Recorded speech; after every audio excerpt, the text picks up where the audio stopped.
In the name of God, Father, Son, and Holy Spirit. Amen. Please be seated.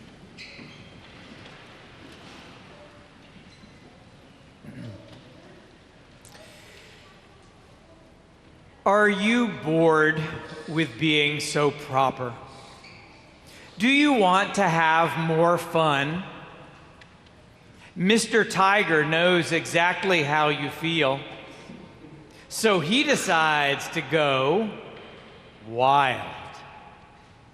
So begins my favorite children's book, Mr. Tiger Goes Wild by Peter Brown. I think it's fairly recent. I read it first as an adult. I can't begin to do justice in telling the story without the illustrations, and I'm not going to do the full kind of Sunday, nursery school walk through the book. But I do want you to at least have an image of the iconography with which I am working this morning. You can see Mr. Tiger. He is properly dressed in top hat and tails. We'll put that right here so that you can see it.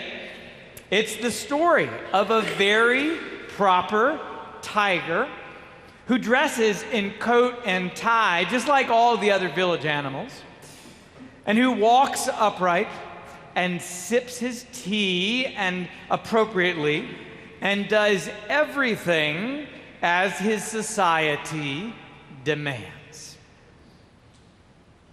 Everyone was perfectly fine with the way things were. Everyone but Mr. Tiger. He wanted to loosen up. He wanted to have fun. He wanted to be wild. He begins with a simple change in posture, dropping to all fours and then running about as tigers are supposed to do.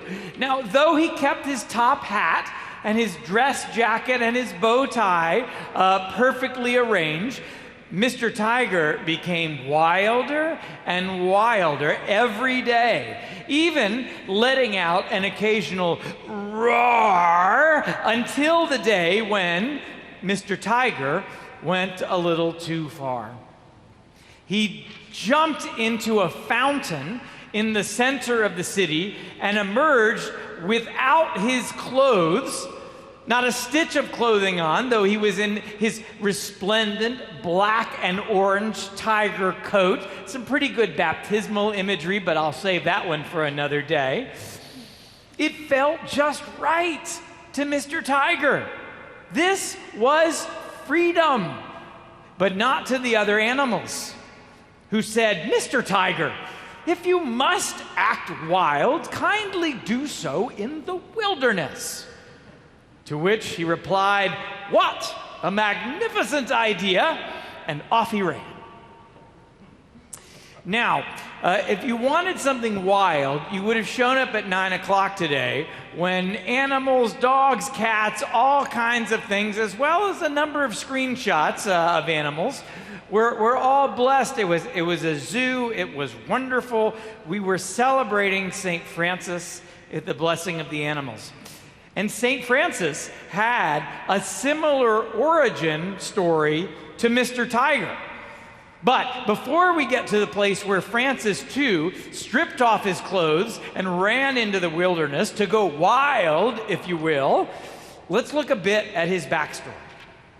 Lesser Feasts and Fasts had a pretty good insight on him when they wrote, "Francis is perhaps the most popular and admired of all the saints, but probably the least imitated. Few have attained to his total identification with the poverty and suffering of Christ." To understand Francis, to get to know who this wild man really was, we have to look past the ways that over the centuries we have domesticated him and made him precious. We know him as the lover of animals, the lover of nature, as a friend to the poor, as a channel of peace, and the prophet of Brother Sun, with whom we would all love to share a pumpkin spice latte. He is all of he's most of those things. He's not all of those things. But his message to us is far more radical than I'll bet many of us realize. Francis grew up in a violent time. It was one of disruption. It was one of economic change. It was in late 12th century Europe when the feudal agrarian world was giving way to city-states, where a mercantile economy made some people fabulously wealthy, while many others simply grew farther and farther away from prosperity. The division between those that had and those that had not was growing ever wider. As this mercantile economy grew, those tradesmen, they couldn't get into the guilds. So many people suffered, many people starved. Banking was emerging as a force. Sure, that made some things possible, but it also meant money was flowing, but big interest was being charged as well. And so in this, cloth merchants, such as Pietro de Bernardone, made a killing. This was a time when clothes made the man and cash was flowing. And so there was a fortune to be had. That was Francis's father, by the way. So Francis grew up living what he thought was his best life. So every night, Francis would go out with his boys, with his crew, and they'd go out. They'd have a fine, sumptuous dinner. They would drink a whole lot of wine, and then they would, according to legend, commit all possibilities of debauchery. And at the end of every night, who picked up the tab? Francis. Because Francis was loaded. This was like that old show Entourage, where everybody sort of followed the movie star. And he thought that he was living the wild life. But of course, he wasn't. And in 1202, when Francis was 21, he went to war. When Assisi went up against Perugia, Francis was eager for glory, but things did not go his way. They lost the battle. Francis was kidnapped, and then he spent the next year in a dark dungeon. Imagine the contrast. From being at the top of the world, having all the money, all the clothes, all the food, to suddenly having to be in a dark dungeon for a whole year. This was nothing short of traumatic, and it changed him. I think we all know that trauma can change us. Sometimes our lives are disrupted, and we lose everything that we thought was essential to who we are. We lose everything we thought made us who we are, but then we come out the other side, and when we do, the things that were all the rage no longer make a bit of sense. And right after being released, Francis found, I think it was an old abandoned church, but it was a church, and he just crawled into it, and he slept for days. And he prayed for days. And when he came out of that church, he had changed. And when he emerged from that church, he emerged with something new. He emerged with a vision of freedom. And then Francis went wild. Truly wild. I don't mean the performative wildness of debauchery. That's just domestication by another name. But the wildness of someone who has been caught up in God's love, someone who has caught the scent of true freedom and can only chase after it with his or her whole being.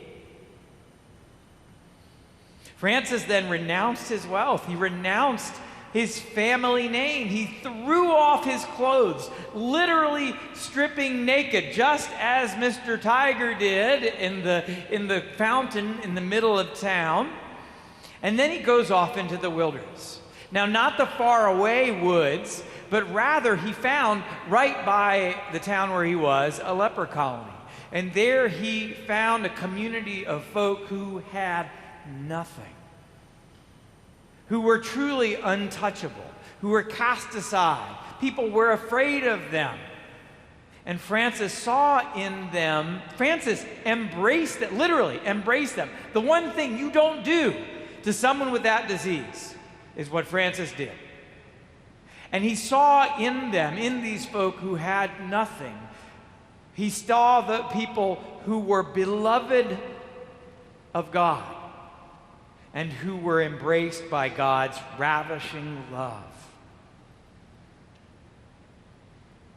Francis then didn't just take on poverty as a spiritual practice. He fell in love with it. He fell in love with it, with the total gratitude of it, with the sheer reliance on God's goodness and mercy. Francis went wild. He discovered that fine wines and sumptuous clothes had not made him happy or free.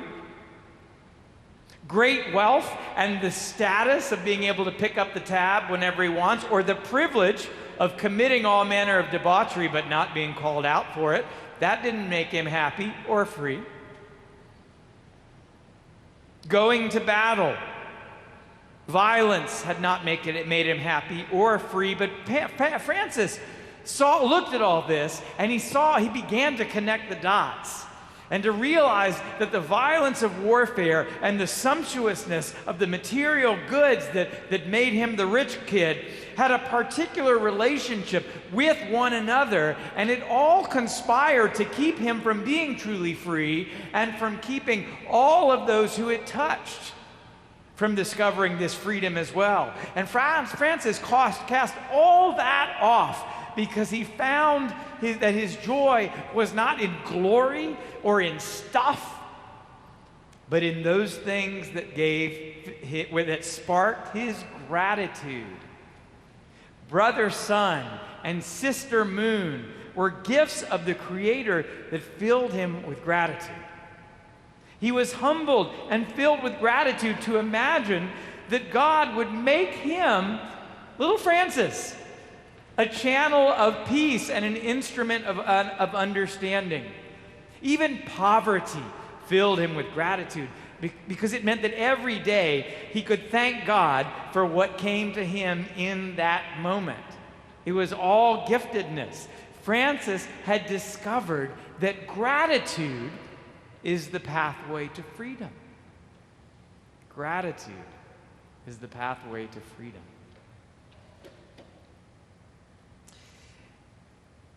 Francis, though, had a new crowd of people who were following him. Not a rowdy crew who simply wanted to be near the guy picking up the tab, but rather those who saw in Francis something special, and they wanted to be a part of it. To be a mendicant who walked with Francis, though, brothers had to do something. They had to give up everything. They couldn't hold on to anything from their old lives. This was to embrace the poverty that would forge in them a daily gratitude. It was so that they could share in the sufferings of Christ and to be in solidarity with those poor folks who didn't have the choice to say, I'm going to live this life. That was just their lot. Yet there was a deeper reason. And this is where we see just how radical Francis of Assisi really was. Francis's insight was that property, by creating envy and conflict, was the one thing most destructive to peace in the world. Having property, he believed, meant having arms for its defense. It meant having standing armies. It meant blood feuds that we say are about honor and freedom, but are really, to his mind, about the preservation of property, but also the preservation of poverty, because he noticed that while some people did just fine when nations collided, what really tended to happen is that the poor just got poorer, and those without and stayed on the outside. Is that not radical? I mean, can you see that one being a center platform of any political party, especially kind of the major ones? No, not at all. That's how far from many of our common understandings this vision of freedom and gratitude really can be. Francis believed that property and wealth and status and violence were all bound up together. He believed that poverty and solidarity with Christ and with the poor and a life of profound gratitude were the only antidotes to that. He did believe that the natural world was a gift from God. He did love animals. He did love creation. He believed all these things, and he held them together through his own suffering, but through his joy as well, with a smile that always reflected a deeper and unshakable love for all that God had created. He did this. The reason why we love Francis, the reason why we know everything that Francis did, is because he was so filled with joy, and it just infused the world all around him. When Francis came to town, it was the big show. People showed up. People did not miss that. He was courteous, he was genial, he was extroverted, he was fun. While preaching, he often danced, he would weep, he would make animal sounds, he would strip down to his underwear sometimes, he would even play the zither.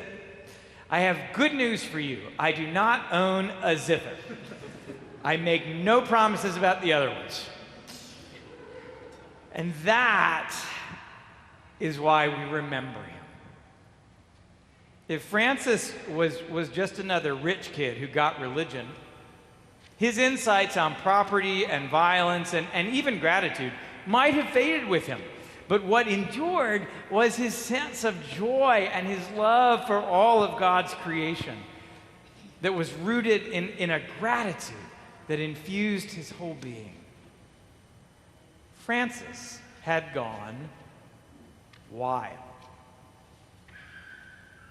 He had found freedom and become a channel for sharing it with each and every one of us, so that we might know that God's gift to all of us is freedom, and that the pathway to that freedom is gratitude.